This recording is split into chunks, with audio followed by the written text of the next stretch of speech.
सिद्धनागेशाच्या पावन नगरीमध्ये प्रथमतः सिद्धनागेशाला साष्टांग दंडवत घालतो.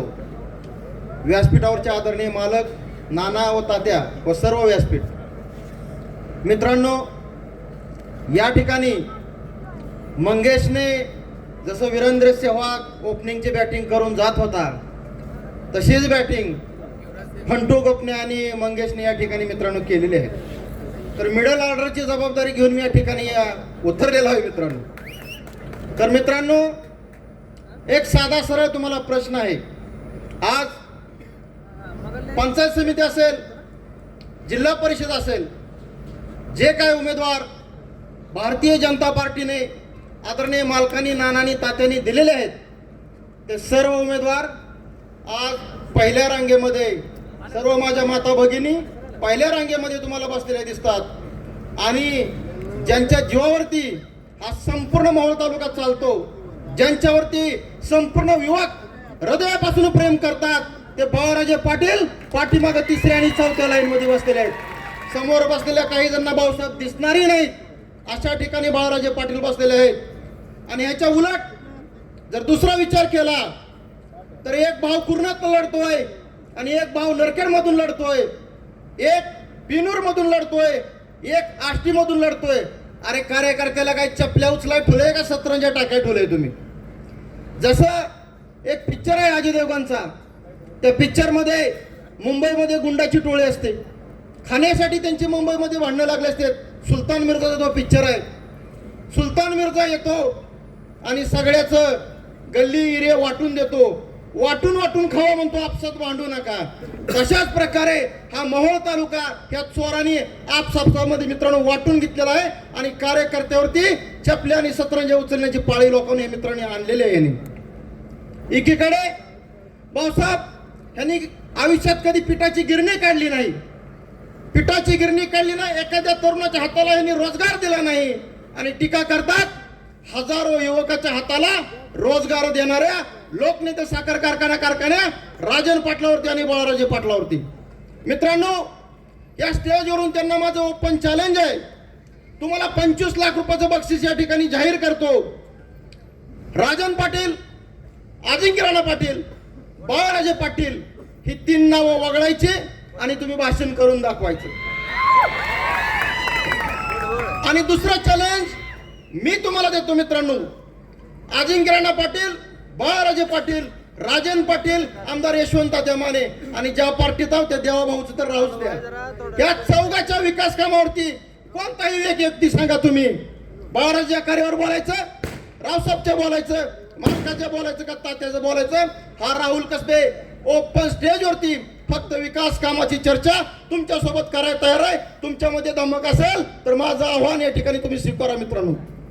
गेल्या 7-8 वर्षाखाली मालकाच्या आशीर्वादामुळे, मालकाच्या पायावरती लोळून, मालकाचं पाय धरून, एवढंच नाही तर मालकाचं पाय चाटून ज्या माणसानं या ठिकाणी उमेदवारी मिळवली, त्याच माणसानं उतानखाटपणाने राजन मालकावरती घर ओकण्याचं काम संपूर्ण मोहोळ तालुक्यामध्ये मित्रांनो या ठिकाणी केलेलं आहे. लोकनेते साखर कारखान्यावरती टीका करत असताना या ठिकाणी सांगितलं जातं 5 टनाचा काटा मारला जातो. एका ट्रायलीमध्ये मित्रांनो ऊस असतो 10 टन, आणि जर त्यातला जर भाऊसाहेब 5 टन काटा मारला तर तो शेतकरी दावा घेऊन उतरला आणि त्या काटावरला फास दिल केला का नो, की त्याच्या टायलीतला 5 टन जर काटा त्यानं मारला तर. एवढं खोटं तुम्ही या ठिकाणी सांगताय आणि खोटं नाटक सांगून जनतेची दिशाभूल मित्रांनो तुम्ही या ठिकाणी करत आहात. तर मित्रांनो, गल्लीपासून दिल्लीपर्यंत कमळ फुललेलं आहे. आणि विकासाच्या प्रवाहात राहायचं असेल, आपली विकास कामं करायची असेल तर पंचायत समिती आणि जिल्हा परिषदेच्या जागेवरती प्रत्येक ठिकाणी तुम्हाला कमळाचा उमेदवार या ठिकाणी उभा करायचा आहे. आणि प्रत्येक जागेवरती राजन मालक हा निवडणूक लढवत आहे, बाळाराजे लढवत आहेत, अजिंक्य राणा लढवत आहेत, नाना लढवत आहेत, तात्या लढवत आहेत. ही भावना कार्यकर्त्यांना मित्रांनो तुमच्यामध्ये असली पाहिजे आहे. आणि मालकाला सारखं सांगितलं जात होतं की कितव्या फळीतला उमेदवार देणार. मित्रांनो, नरखेड मध्ये मानकर असा काय रांगडा उमेदवार काढलाय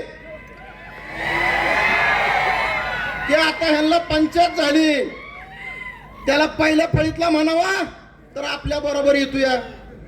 तिसऱ्या फळीतला म्हणावा तर मालक यांची झोप उडाली आहे. तर म्हणायचा कितव्या फळीतला?